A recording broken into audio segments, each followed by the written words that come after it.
As you can see, this video might be a bit long, but I wanted to really get into funding, all of it, funding. So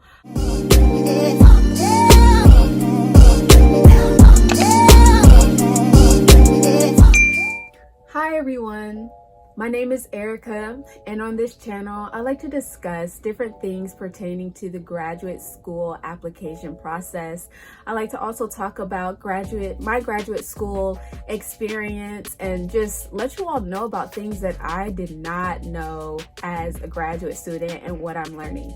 Today, I'm going to discuss something very popularly asked, a lot of people want to know, and that is funding. How do I pay for graduate school?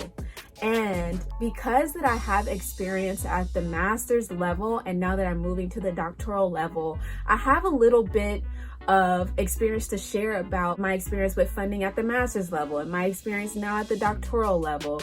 And yes, so I'm going to talk about the 5 common funding sources at the graduate level besides financial aid. So a graduate professional assistantship really is an assistantship that is offered through multiple groups within the university. So when I say graduate professional assistantship, I'm really talking about an assistantship that is in another office that's not in your department or not in your program. For instance, at the master's level, I had a graduate professional assistantship in the Office of Student Involvement while I was still a student in the school psychology department. So so that's kind of just how graduate professional assistantships work. I'm going to get into more details about what I did as a graduate professional assistantship to kind of provide you some context on what exactly is a graduate professional assistant. The next one is a graduate research assistant, which is kind of just basically a graduate student working under a faculty member doing research. And they spend X amount of hours a week doing research, and in exchange for doing research or working on research projects, they get some of their tuition or all of their tuition paid for. A graduate teaching assistantship is just that. You are a graduate student and you are a teacher's assistant. You might grade papers, you might proctor a test, you might teach a lesson, you might actually teach a class. Just depending on where you are in your journey is kind of what you do as a graduate teaching assistant. The 4th one is a housing assistantship. Some universities might loop in a housing assistantship with graduate professional assistantship, but I separated them because I feel like housing assistantships are so unique to just being housing assistantships, because you can be a residence hall director, you can be an RA, you can be multiple different things within housing and be a housing assistantship or a housing assistant or different things like that. And the last one is fellowships. Fellowships are just a little bit different, but think of a fellowship as a scholarship, if you will. A fellowship can be a lot or it can be smaller, but all are still great. The way that I like to look at fellowships and scholarships in general is that apply for it, because whether it's a huge one or maybe it's something on the smaller side, you begin to set a track record for yourself and saying, okay, this person got this fellowship, so that fellowship might open up the door later for you to get a bigger fellowship, and so on and so on and so on. Now I will talk about what the funding packages might look like, and I'll use my own experience for an example. What the funding packages look like is that they're going to cover either all of your tuition, some credits, and a stipend, or if they also might provide health insurance.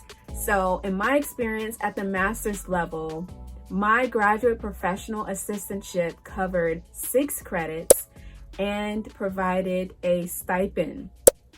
And that stipend would start from August and go all the way through May. So as a graduate professional assistant, I was in an office called the Office of Student Involvement at George Mason University. in that office, I work to co-advise two student-led organizations. One would be TEDx, and the second one would be the well-being team. So that's what I did in that office. And sometimes with bigger events, I stepped in and I would volunteer to work at huge amusement park days or at concerts. That's the kind of assistantship that I had. At the doctoral level, I will be moving into more of a graduate teaching assistantship.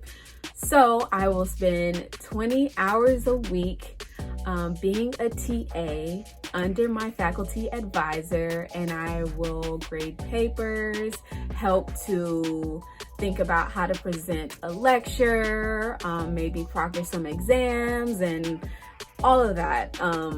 I have not started yet, so while some expectations have been communicated, it's a growing process. As you know, right now, universities are deciding if they want to go virtual or not, and depending on what happens with that will be my duties. So with the teaching assistantship, I have full tuition coverage, which is different from the 6 credit coverage. Full tuition is all of the credits that I will take. Health insurance is included with that, and also a stipend.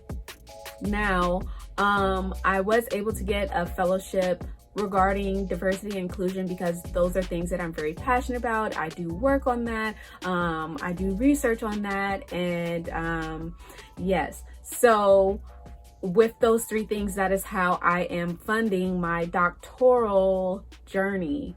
Now I'm going to talk about how to get an assistantship. So now I'm talking about the doctoral students who are looking for funding that's not coming from the program, and also master's and specialist students. So how do you get an assistantship? There are different ways to do this, but this is what I did. I Googled my university, George Mason University, and I put assistantships, and that led me to a page with all of the assistantships that they had to offer. Now, because like I said, these assistantships were not inside of my school psychology program, these are in all of the offices that are located in the university. And with that, typically the application process is a cover letter. They might have you do a writing sample depending on what you're going to be doing, and an interview. And so maybe I will talk about assistantship interviews at a later date. So yes, that's how I found them. A second way you can find them, and I really say a second way, I want to emphasize that you should do that first, is Google it to figure out what's out there and then reach out. Because when you are, say you're a new student and you're now coming into a program, and first impressions matter, okay? So if you're a new student and you want to find funding, it might be better for you to look and see what's out there personally, and then reach out to faculty so that they can see that you have took the initiative to look upon it yourself, and you're just not saying, okay, well, do you know? So that you can say, I've researched this myself, and before I do this, I want to see what you all know about this, or different things like that. So your faculty members will definitely try and help guide you along the way. The last advice that I have is to do it early. I cannot stress this enough. Do it early. I was applying to graduate assistantships at the end of March through April. It might be just a bit of a challenge to try and get a graduate research assistantship, but I do have some good news, is that if you want to become a graduate research assistant, what I would do, and this is what I did, looked at the faculty member in the School of Education, and I looked at all their research interests, and I looked for people's interests that matched mine best. I emailed professors and faculty members and I said, hi, my name is blah, blah, blah. I really like your work in blah, blah, blah. I'm interested in blah, blah, blah. And I would really be interested in working with you, blah, blah, blah. And you can phrase it like that so that it transitions from a volunteer into something that maybe you will get paid for down the line. So I did start as a graduate research volunteer in a lab, and I loved it. I took the initiative and I just did it. As you can see, this video might be a bit long, but I wanted to really get into funding, all of it. Funding. Thank you all for watching. I hope that you all found this to be helpful. If you found anything from this video to be helpful, give me a thumbs up and say something in the comments. Say something. I want to interact with you all more. Like I said, I'm trying a new upload schedule. Let me know when you're on YouTube so that I can kind of upload it somewhere around that time and all of those good things. So I will see you all next week, and bye.